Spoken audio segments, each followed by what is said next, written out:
Right now on Upfront. A decisive victory. Well, Wisconsin, guess what?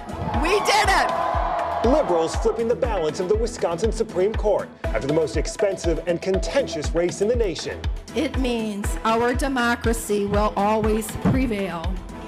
Our guest this Sunday, Democratic Party of Wisconsin Chairman Ben Wickler, the party pouring millions into the race. Now, the implications. This was the most deeply deceitful, dishonorable, despicable campaign I have ever seen run for the courts. Liberals controlling the court for the first time since 2008. So what's at stake? Former Republican Governor Scott Walker is here. Is his legacy on the line?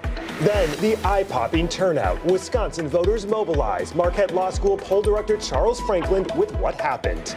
And impeachment powers. I really haven't thought too much about that. Will Republicans flirt with a rare and consequential move after winning a key special election? The top Republican in the Senate answers that question right now. This is Upfront with Jaron Jordan and political director Matt Smith. Hi, everyone. Thanks for joining us. Happy Easter. Major reaction coming in this weekend. Liberals soon controlling the balance of the Wisconsin Supreme Court for the first time since 2008. Milwaukee County Judge Janet Protasewicz, the Democratic-backed candidate, beating former Justice Daniel Kelly by 11 points Tuesday, a decisive win fueled by more than 200,000 votes in a battleground state. We've got it all covered this Sunday. Charles Franklin standing by, breaking down the statewide numbers. But first, Democratic Party of Wisconsin Chairman Ben Wickler joins us here in studio. Ben, great to see you in person. Great to be here today. It's a big day. So, Ben, you say that this is now the new era of democracy for Wisconsin. When you look at the map, I want to know your biggest takeaways when we look at how Janet Protasewicz won. So this map, it looks like a Tammy Baldwin 2018 map, maybe a Tammy Baldwin 2024 map. It's a map that shows strength for the Democratic supported candidate in every corner of Wisconsin. The margins in the red areas were smaller, and a whole bunch of once red counties flipped blue. And in the blue areas, she blew the roof off in terms of turnout and margin. All over Wisconsin, people wanted reproductive freedom and democracy and didn't want Dan Kelly. Ben, I've heard a lot of people say she took some risks in how she ran her campaign, talking about potential cases, talking about political issues, her views on abortion. Does this change how judicial races are run here in the state, essentially turning them into full-fledged political campaigns? And are you fully comfortable with that? The reality is Republicans decided a generation ago to turn the state Supreme Court into a partisan battleground. They've been running campaigns that sometimes are using dog whistles and sometimes using code words, but they're very clear to their supporters that they will vote against abortion rights, against anything that could allow Democrats to cast a ballot. They have been running campaigns as right-wingers. And for Democrats, I think this is a key lesson for us, that we can't fight back with an arm tied behind our back. And if we want to depoliticize the court, which I think would be wonderful, it's not going to be a unilateral disarmament. Should some people be uneasy that the Democratic Party of Wisconsin pumped millions of dollars into this nonpartisan race? Well, I'm uneasy that Dick and Liz Uihlein, who funded the Stop the Steal effort to try to overturn the election, poured millions of dollars through dark money groups into supporting Dan Kelly. And I don't think we have any choice but to fight back against that kind of extremism. Protasewicz talked a lot about abortion on the campaign trail. Obviously, we know that. Is it the expectation of the Democratic Party of Wisconsin now that the Supreme Court will overturn the state's abortion ban? I mean, our expectation, our only hope is that when Attorney General Call and Governor Evers' lawsuit reaches our state Supreme Court, that the justices on the bench actually listen to what the litigants are saying and give their case a fair shake. With Janet Protasewicz, I think it'll depend on what happens in the case. But I think the case is strong, and I think that could lead to an outcome that the vast majority of Wisconsinites would cheer for. Let's talk about redistricting. This could be one of the first cases the court receives with the new court. Who's going to file a lawsuit challenging the legislative maps? There's a whole movement of people, frankly, across party lines that has been organizing constantly across Wisconsin for fair maps. There have been court cases that almost went to the U.S. Supreme Court, although the U.S. Supreme Court then said it really is a state question, which is why it's here now. So I imagine any number of the people who've been involved in this movement building for fair maps that don't favor either party will bring a case, and again, it'll get a fair hearing before a state Supreme Court that isn't just rubber stamping whatever the Republican Party wants to do. Are you going to be involved? Is the state party going to be involved? I don't anticipate so. And Janet Protasewicz was very clear. We supported her campaign with tremendous resources resources, she will recuse herself if we're litigants before the state Supreme Court, and I honor that. Are we going to have new maps before 2024, at least legislative maps? I think that would be wonderful.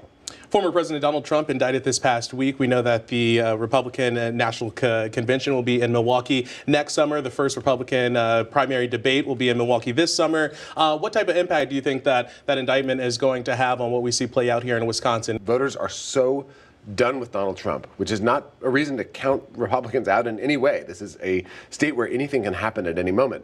So although they are putting all their chips on Wisconsin, and I don't see a path to the White House for a Donald Trump or a Ron DeSantis without going through Wisconsin, I also can see right there in the numbers that Wisconsinites aren't buying what they're selling. As chairman of the Democratic Party in a battleground state, do you want Joe Biden to run for re-election? Absolutely, yes. Joe Biden has brought a message forward both of common sense and decency and delivering for working families across our state and across the country, and of standing strong for democracy and the American idea and for freedom, for reproductive freedom and all the other freedoms that we count on. And that message has worked. It worked in 2020, it worked in the 2022 midterms, and here it is working again in 2023.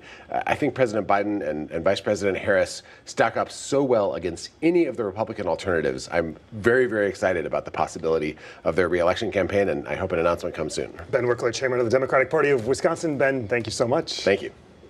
The Associated Press called the race less than an hour after polls closed. Daniel Kelly not mincing words while conceding. And it brings me no joy to say this.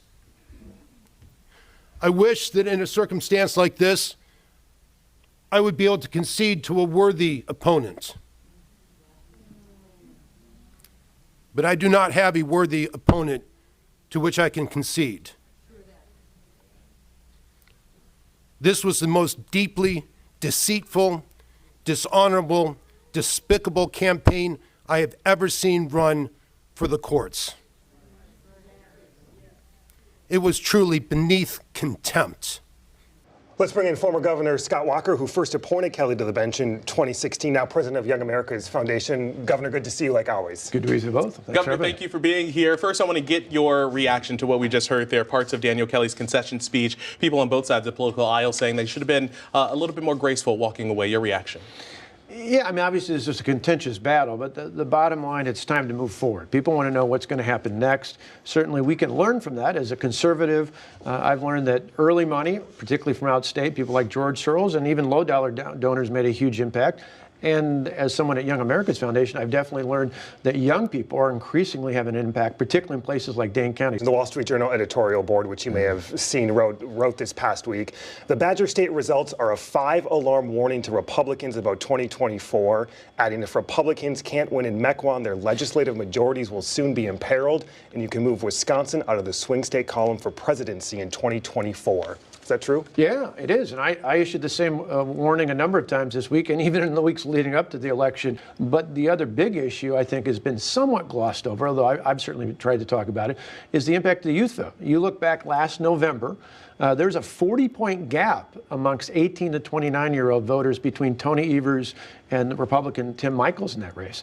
That, even if that's only about 11% of the electorate, that is almost insurmountable when you talk about a close election. And they're showing up to vote. Well, and they're big time showing up to vote. And on Tuesday, we don't necessarily have exit polls by age group, but we do know that Dane County, obviously the home of the University of Wisconsin campus, where there's almost 50,000 students enrolled there, Dane County, almost half the size and population of Milwaukee County, outpolled the largest county in the state, and 82% of those voters went for the liberal candidate. That's the warning sign in Wisconsin, I would say, in other key battleground states going forward. In addition to abortion, the maps, we've heard a lot about Act 10 through this latest campaign cycle, a lot of the policy changes, many of which helped thrust you into the national spotlight. Are you worried about any of those policy changes being in jeopardy moving forward? Absolutely. Well, the new justice-elect has made it clear she thinks Act 10 is unconstitutional. We'll see if there's at least 3 other justices that might join with her. I look at someone like Ann Walsh-Bradley, and even though she's generally been aligned on the left of center coalition,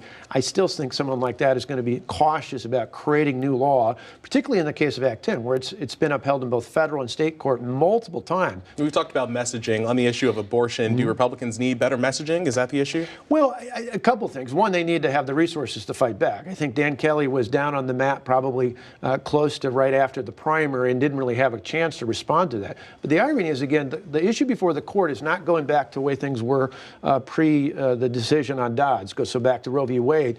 Rather, the choice between whether the law that was enacted back in 1849 that's an absolute ban, or the law I signed years ago that is a 20-week prohibition, so about halfway through a pregnancy, protecting an unborn life at that time.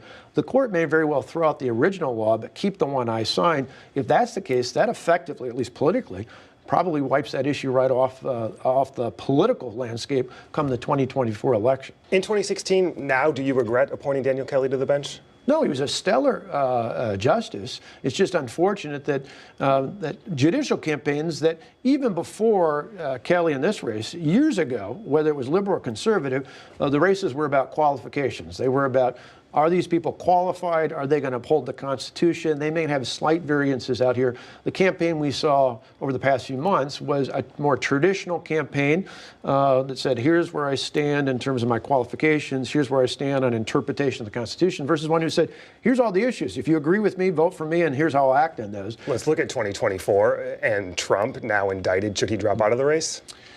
No, I mean, obviously, I think when you got Mitt Romney out saying this is political, Republicans, independents, and polls show even discerning Democrats believe that what the Manhattan District Attorney did was political. I think it's outrageous. I think it's a misuse of justice. Will you support him if he's the nominee? Oh, I did before. I mean, the bottom line is I look at Hillary Clinton versus Donald Trump, and I said it's a no-brainer. I looked at Joe Biden versus Donald Trump, and it was no-brainer. You've ruled out running for president or Senate in 2024. Are you ruling it out entirely? Well, the Senate in particular, I said I'm not running in 2024. The Senate, I joke about it, but it's true. We got too much done as governor. I'd be bored in the United States Senate. So I don't ever see myself in the United States Senate. Some other office, I don't know. Paul Ryan recently told me he's not going to show up at the RNC in Milwaukee if Trump is the nominee. I love Paul. He's a good friend of mine. I've known him since we were kids working at McDonald's, he in Janesville, I in Delavan. But I just think he's wrong on this. I mean, the bottom line is, heck, I would have shown it for the DNC. I love the fact that they were going to be in Milwaukee. Is it good for the Republican Party if Trump is the nominee, and can he win Wisconsin? Well, I think, yes, he can in both cases. Again, I'm not endorsing, but if he can lay out an agenda that says, I'm not going to forget you. Yeah, sometimes I'm a little rough on the edges, but in the end, it's because I'm fighting for you. That's the guy that can win not only the nomination, that can win in Wisconsin, across the country. If he gets into battles with other Republicans, other things, then I think he's in a bit of a pickle. Former Governor Scott Walker, now president of Young America's Foundation. Governor, great to see you. Thanks for your time. Thanks for being here. Up next, what it all means. Marquette University poll director Charles Franklin standing by to break it all down.